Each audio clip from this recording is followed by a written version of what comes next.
it doesn't flow, you know. Yeah, yeah.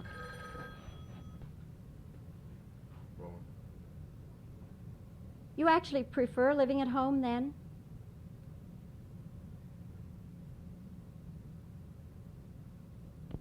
Okay. Now then, we'll go to Susie's questions. All right.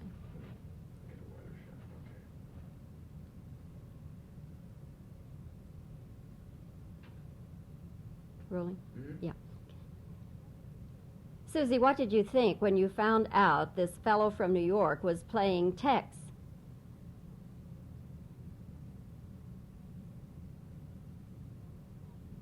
When you write your books and tell your stories, do you try to have a moral to them?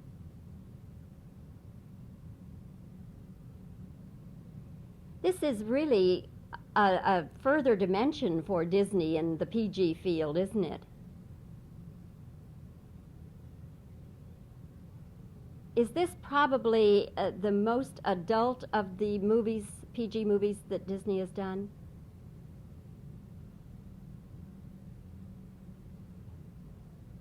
Actually, getting to have your books made into movies is just what everybody dreams about, isn't it?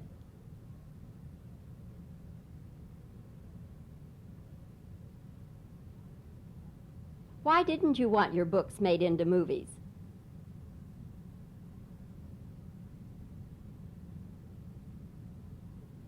These projects with Francis Ford Coppola, then he's still doing movies in spite of the fact that Zoetrope has been sold.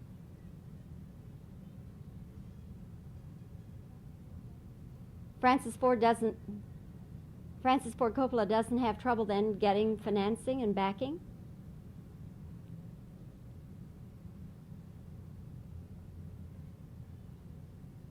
Should do it. So now, what in the theater? Do you feel a certain power? And I was saying, no, it's you. We think. Don't tell us we're not, because we don't know, but we think we're little Florence Nightingales up there nursing humanity, making them feel happier, you know. We think that we're in God's work. This forever if you don't stop us. Well, Carol, I just have to say this. We've been sitting here saying it to one another. Now we'll say it for everybody. It is such an extra joy when I know I'm going to get to see you. Is it? Oh, Bobbie, I looked forward to it. I'm glad to see you. You get to talk to Bobbie all the time. I only get to see her once in a year or two. Well, this time is even more exciting because you're recreating Dolly. Hello, yes. Dolly. Funny about recreating, isn't it? When you pick up a piece of work that you didn't know you were going to be doing again, it marinates. It just gels. Something happens, and you know a little more even about her. Will you try to do it exactly as you did it on Broadway? Yes, that's what we're offering. We're religiously faithful to the original, Bobbie. What we have, I have a book with every word that Gower Champion ever said when he was directing it and creating it, and in my script, and it's written down, every move I make, and every move, and it's called the Bible. And we refer to it, and that's what we're offering, the original Gower Champion Hello, Dolly.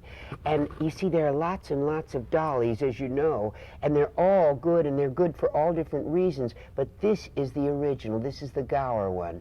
And Jerry Herman is the overall artistic director. Jerry was there creating at the time. Mike Stewart was creating. He's here. He did the book. Jerry did the words and music. And Jack Craig was Gower's assistant. So he's reproducing faithfully Gower's choreography. But, you know, Gower's Dolly. Oh, also we have Peter Howard, the original conductor, and the Oliver Smith sets and the Freddie Whittop costumes. He flew in from Spain to execute them, just as they were originally. That's all we have to offer is, now you've seen all these other Dollys, but this is the original. And what Gower did is he choreographed everything. It was so highly stylized. That was the strange thing about his Dolly. And he choreographed the scenery and the costumes and the lighting and the bump ups and the blackouts and the orchestrations, and he just made everything dance. Carol, if you just let me, yeah, we're ready. Okay. Carol, when you were in rehearsals for Dolly originally, did you people know then that you had a tremendous hit? No, what we knew was we were madly, passionately in love with it. That we knew. And Gower said, now, if I were not a choreographer, we would start with a dialogue and be on our feet in a week.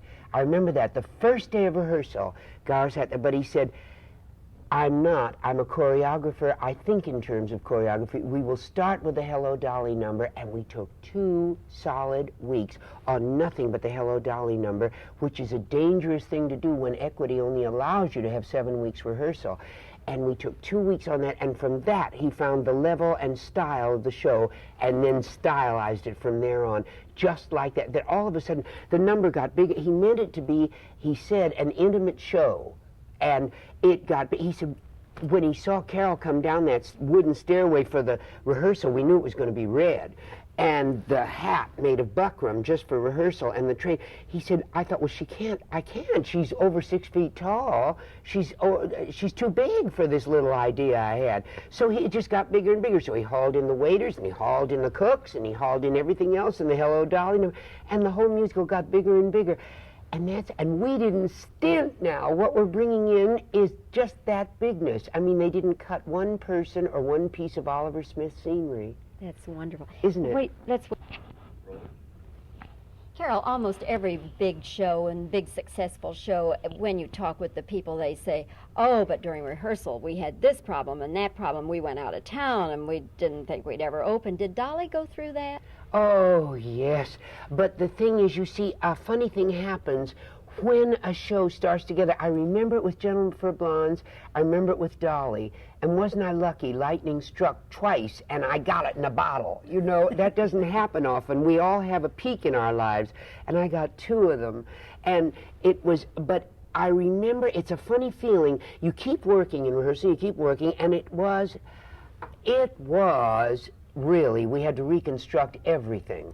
And all of a sudden it starts to come together, and it's like the holy city, New Jerusalem, descending out of heaven like unto a cloud. It's as if somebody blessed you and said, there, that's it. That's the idea. That's the basic theme of this thing. Now go and carry it out. It's like somebody blessed the whole company. Something blesses you, and you think, is that what a hit feels like? And it was. Each one that I felt blessed on, there was a moment when it all came together. First off, you're madly in love with it. But can you make it all work and get other people in love with it? Maybe they'll never see what Gower sees, what I see, what Jerry Herman sees. Maybe they'll never see it. And then it starts to come, and then you think, does that mean this is a hit? That feeling, that funny feeling that we're blessed. So, in other words, when it came opening night in New York, you all had a good, positive feeling. No, not at all. No, because 4 days before we came into New York, Bobbie, Jerry wrote the very song that changed the whole tide of things. See, before we brought Hello Dolly into New York, it was a terrible flop. People were walking out because we were following. Thornton Wilder adored what we did with it. He had a 3-ring circus in The Matchmaker. And in Hello Dolly, we realized we have to eliminate all the other stories and zero in on Dolly. And so what was Thornton Wilder trying to say? He was trying to say, rejoin the human race. The easiest thing is to retreat from the human race. Get back into it. He said it in Our Town, don't go to the grave with the dead. Oh, earth, you are so beautiful. Stay with the living. Love the earth. Just stay with it. He was trying to say, in the skin of our teeth, mankind can live through the Ice Age, the Stone Age, the Dinosaur Age. He can survive anything if we just stay together, in spite of jealousies, in spite of controversy, in spite of competitions. If we just stay together, we'll survive. That's what Hello Dolly was saying. But Thornton Wilder said, you know, I rewrote that darn Matchmaker all my life, and I never realized. We had to sit there and say, what is he trying to say? What he's always tried to say, even in the 8th day. Stay together. Rejoin the human race. Before the parade passes by, I'm going to get in step while there's still time left. Get out of that hat shop and rejoin the human race. Get out of that basement with all those cans. And Horace Van de Gelder, who's the richest and therefore the meanest man in Yonkers, has no friends at all. You know that after he marries Dolly Gallagher Levi, he's going to be the mayor of Yonkers. He's going to have more friends than Dolly can make for him. You know, he's going to just have nothing but friends. She is the biggest Hadassah leader from the Battery to the Bronx. You know, she's second-generation Irish, but she was married to Ephraim Levi. And if you love one another, you become one another's ancestors and forebears. I've noticed that. I grew up in San Francisco, and I noticed whenever an Occidental married a Caucasian married an Oriental, the Caucasian started having long, wonderful eyes if they loved each other, you know, and started looking like the parents of the person they married if they love each other. And so Dolly became Ephraim Levi, and she keeps talking to her. So his message is, stop talking to your dead husband, Dolly Gallagher Levi, and rejoin the human race. And Jerry wrote before the parade passes by, 4 days before we came into New York. We tried it out with no costumes, just some fire hats that we got from the local fire department in Washington, D.C. And we got the costumes by opening night in New York. We tried it out. Most changes are for the worst because it's panic time. And was it for the better or was it for the worst? I never want to go through that again as long as I live, trying it out on the New York critics. Well, it turned out to be for the best. It was a hit. But we changed every last thing in the show until then. Took out every beautiful songs Jerry wrote. How I Made My First $500,000. It was called Penny in My Pocket. But once you say, Ephraim Levi, I'm going to marry Horace Van de Gelder for his money, the audience is okay. Yeah. Then we got off on Penny in My Pocket. How I Made My First $500,000. Cornelius got off on One Perfect Day is Worth $500,000. Everybody got off, and the audience got bored and walked out. So we zeroed in on Dolly. And that's how we got Hello, Dolly. And Thornton Wilder just cried over it. He would hug and kiss us and come back and see it again and again. It's a wonderful feeling to make a man like that happy, but it's his Dolly just the same. And when we needed an 11 o'clock number, we all said, we can't get it. Let's just take his manure speech, which is sheer poetry. It's sheer poetry, and that's money, you should pardon the expression, is like manure. It's not worth a thing unless it's spread around. And you've got to spread it around.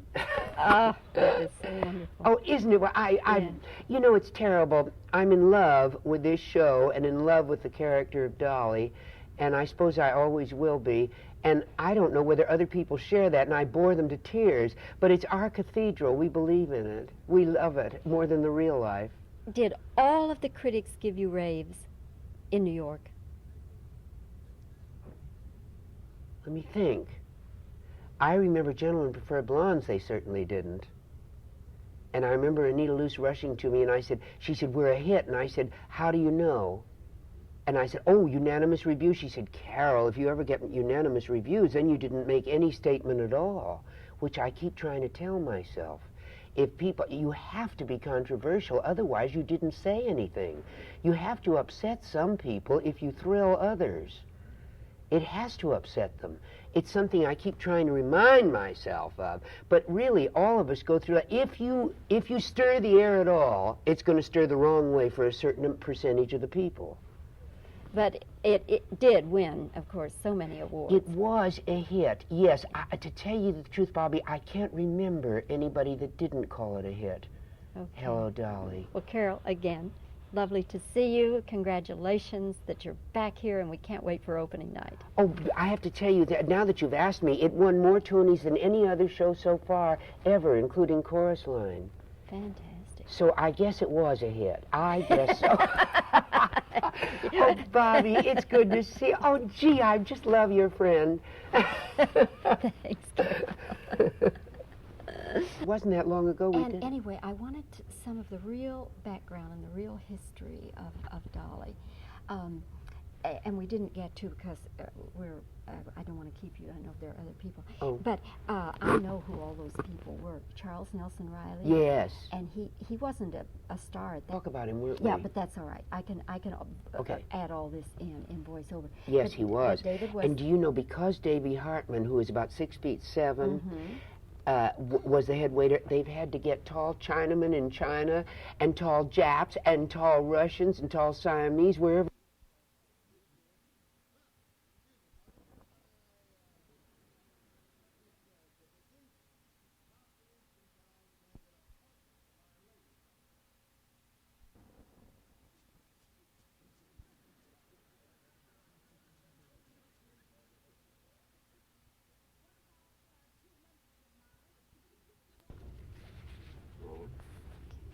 Blouse seems straight. Yeah.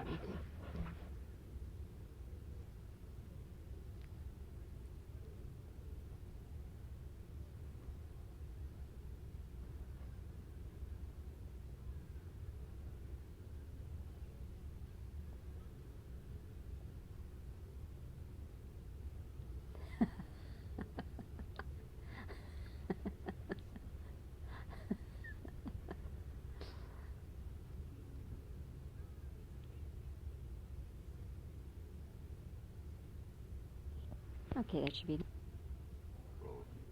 Carol, are you going to do this Hello, Dolly exactly as you did it on Broadway?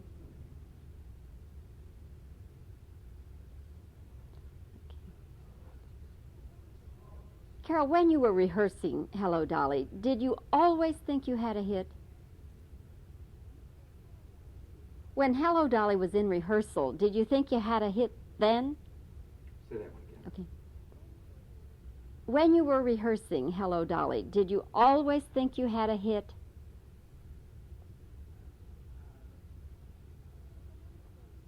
So many shows get last-minute additions. Did Hello, Dolly get any last-minute additions?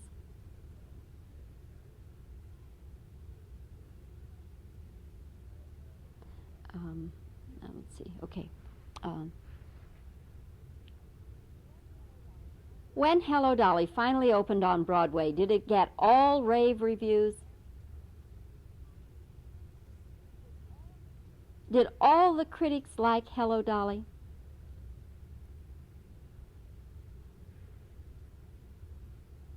Okay, I think that's about